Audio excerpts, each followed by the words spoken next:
Hi guys, and welcome back to another episode of the Madden Ultimate Team Road to Glory, and this is going to be one hell of an episode. We've made a few very nice upgrades to the team as per usual. Starting to spend those coins that we worked so very hard to earn. We're down to about 1.3 million, which is still a fair amount. I mean, we can pick up near enough any player in the game and a few good players to go with that. But the overall has once again jumped up to 95. And I didn't think it would, and it wasn't the player pickups that did it. It was actually one thing I do recommend. If you don't do this, you need to start doing it. It doesn't take very long. The limited time solos. There's a hell of a lot going on every single day. I need to do the Season Stars one myself, actually, but the Mutt Gear Challenge ones. You get three bits of Mutt Gear per week. I'm guessing they're going to keep doing this for a little while. I think they've done it for 4 weeks, maybe 5 weeks in a row. And I've managed to get together enough pieces for my own new bit of kit, which is, I got a Vikings kit, which I'm not too keen on, and I got Ankle Breaker, but I did get Interior Protector, which is one I do need. And one thing I'm not sure what to do with this is, I'm not sure whether to sell it or just keep it, because the prices vary so much. This isn't a very expensive one. I think this will be around 50k, but the Interior Protector is a chem that I needed that extra little boost in, because Paradis gets that ×2, and I think it's Cannon, his name is, gets that extra one at the right guard spot. It's Mason, sorry. Cannon, I think, yeah, Cannon is the right tackle. So, Shaq Mason gets that one on the Interior Protector, and the extra little boost is great. Puts him up to a 72 overall, just off ×4 Interior Protector. And as you can see on the right-hand side, the chems really are starting to build up. Not something I actually hugely tends to value too much, but, I mean, when it puts your players overalls up to 95 and 92 on the line from, I think they're 93 and 89 base, it's definitely worth it. But another big pickup for the episodes, we've changed our middle linebackers around. We have got the 97 overall Bobby Wagner. And in combination with that, I've managed to get Dion Jones as my second middle linebacker. Both of these guys great to use. That Field General ×2 really does come in handy, because him combined with Sean Taylor and DeAndre Levy give me that Field General all the way up to 4 little sections on the right hand side, and then coverage linebacker, really nice to use her with. I mean, I can use either of these cards. To be honest, I let Bobby Wagner do his own thing. I tend, when I come out in the formations I run, it tends to be Levy. He won't blitz very often, but if I'm going to blitz anyone, it will be Levy. Wagner and Jones will be the coverage guys, with Collins, who's probably one of the best coverage linebackers still in the game. I'm looking to change him up. I'm not sure who to change him to, but I'm looking to change him up. But to be honest, I can't fault him. It's just because I want to try something different, and I've had him in the team for quite a long time. And he does give me that chemistry that I think that, well, I'm not sure what chemistry that is, but out of position, I'm guessing it's the frozen chemistry, whatever the name for that is. But that does give a few nice boosts to Dion, Jalen Ramsey, and Sue in there as well. So overall, on the chemistry front, I think we're doing pretty damn well. We've got a lot of chemistries activated, quite a few up to tier 1, sorry. And, you know, on the whole, I'm very happy with that. But the game in this episode is a great game. I mean, I come up against someone in their playoffs. I'm not through to my playoffs yet. I think we're 5-1 on the season at the moment. This game could potentially make us 6-1 or 5-2. It is a hell of a game. It's the first time I've used a middle linebacker who's as good as Bobby Wagner ever in the game. I think I've ever had a middle linebacker who is 97 rated.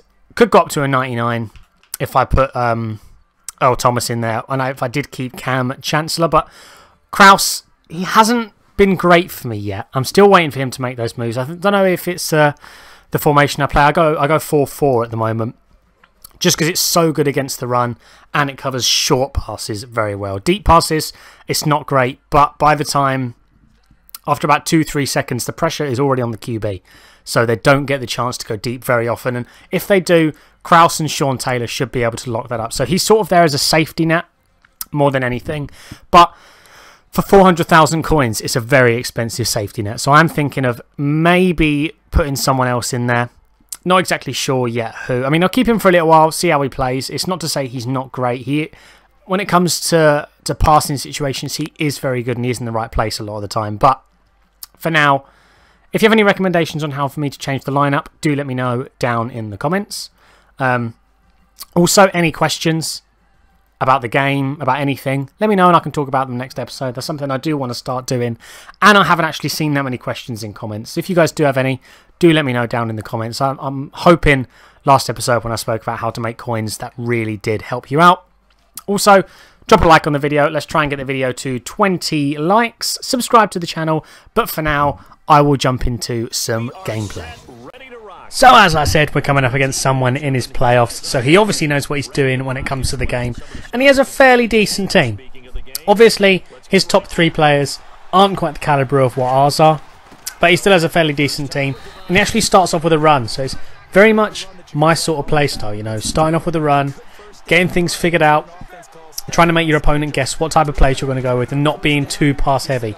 And this play here, I was trying to jump the route because I knew it was going to be a crossing route. I tried to go through the middle and get a pick, and you'll be hard pushed to find a worse set of tackling from any team ever in a Madden game than what just happened on my team there. Just gave him a free touchdown when he had about 5 people to get through. Everyone missed their tackle.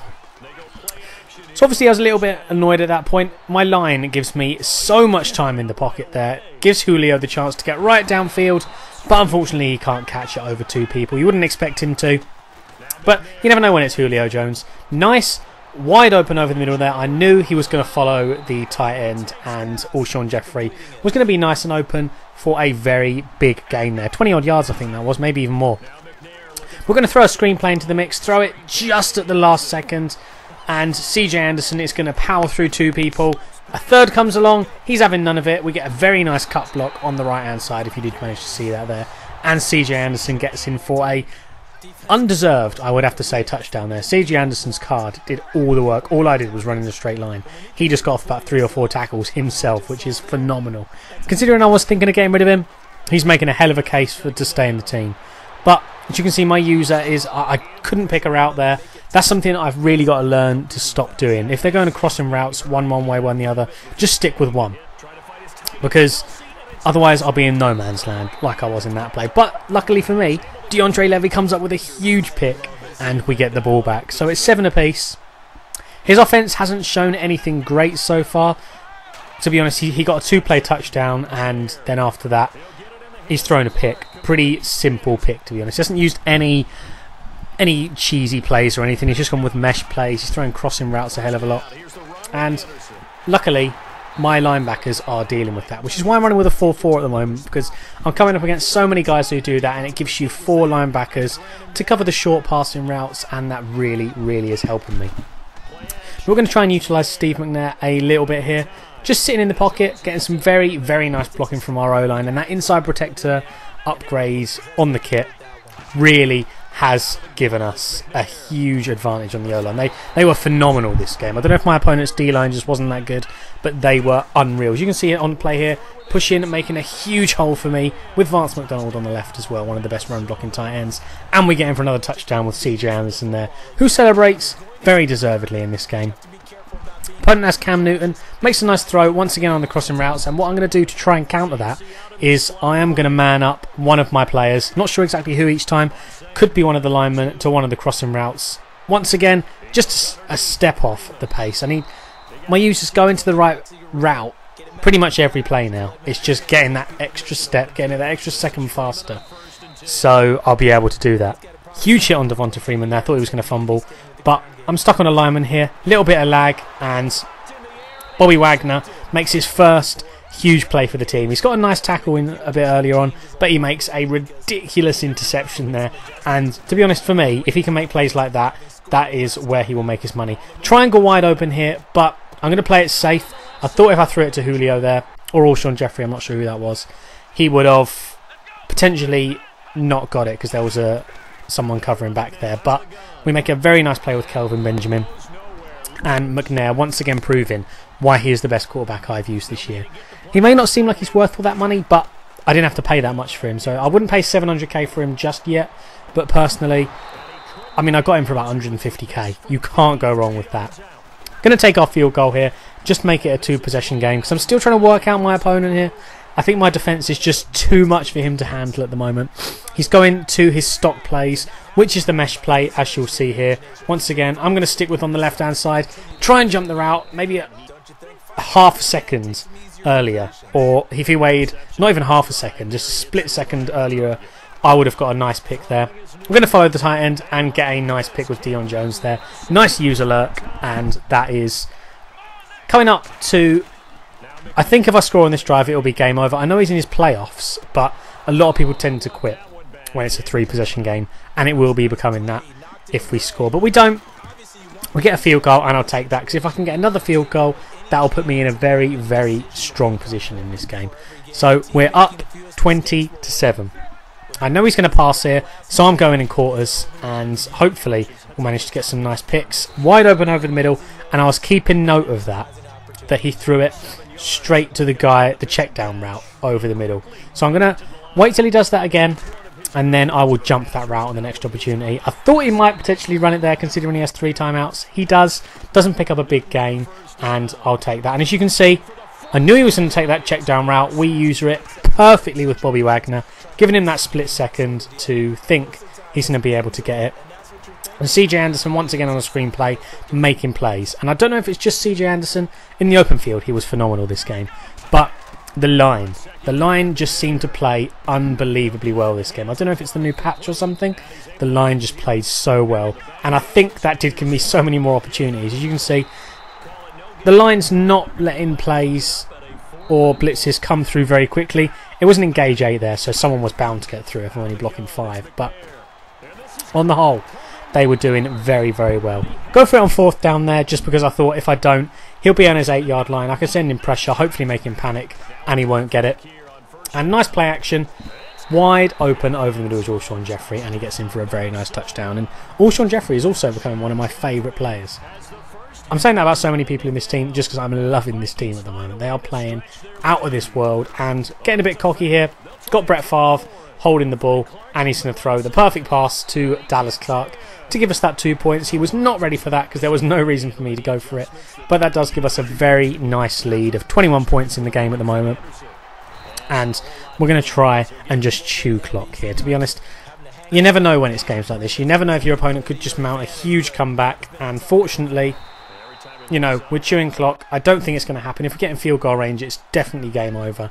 That's way too many possessions for him without me scoring to get back into the game. Nice fullback flip play there. I knew he was going to try and gamble on the run up the middle because I had run up the middle a few times in a row, and he did. Fortunately, that came off. And that's a play I love using just because it looks so nice when it comes off. Going to finish this off with a screenplay. And as you can see, got one guy to beat. We actually juke into him. CJ Anderson bounces off him, gets off another guy, breaks the 3rd tackle. If that was in the open field, he would have got in for a touchdown. It wasn't, but it does cause my opponent to quit. So hopefully you guys have enjoyed this great game. If you have, drop a like on the video, subscribe to the channel, and as per usual, I'll see you guys soon in another video.